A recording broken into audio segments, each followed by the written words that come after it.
যখন যখন এই দেশে সংকট এসেছে, যখন যখন এই দেশের সাধারণ মানুষ রাজপথে নেমে এসেছে, তখনই আমাদের আলেমুলামারা, মাদ্রাসার শিক্ষার্থী ভাই বন্ধুরা তারা সর্বত্র উজাড় করে দিয়ে রাজপথে নেমে এসেছেন, জীবন দিয়েছেন।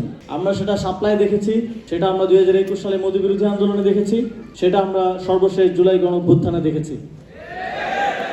আমরা আমাদের জাতীয় বীরদেরকে, আমাদের গণতান্ত্রিক আন্দোলনের লড়াইয়ের শহীদদেরকে আমরা কিভাবে স্মরণ করি, কিভাবে সম্মান দেই, তার উপরেই আমাদের জাতির শ্রেষ্ঠত্ব নির্ধারিত হয়।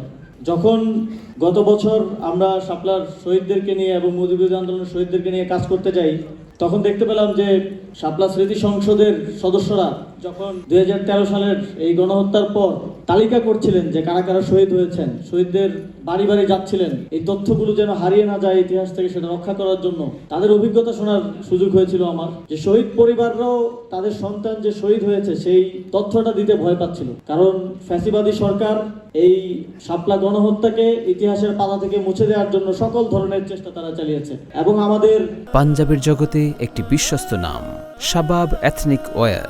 বীর শহীদদের পরিবারবর্গ পর্যন্ত ভয়ে আতঙ্কে সে সময় পরিচয় দিতে ভয় পাচ্ছিলেন। কিন্তু আমি বিশেষভাবে ধন্যবাদ জানাতে চাই আমার সেই ভাইদেরকে, যারা সেই সময় সেই সংকটের মুহূর্তে সকল বাধা উপেক্ষা করে শহীদদের তালিকা সংরক্ষণ করেছেন, যেন ইতিহাস থেকে শাপলার শহীদেরা হারিয়ে না যায়।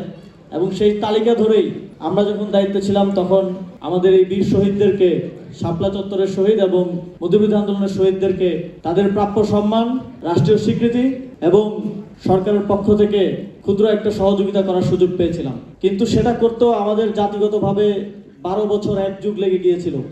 এটা আমাদের জন্য লজ্জার।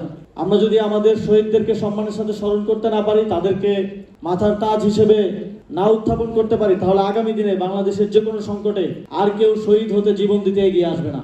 আমাদের নাসির ভাই একটু আগে বলে গেলেন যে আমাদের আধিপত্যবাদ বিরোধী লড়াই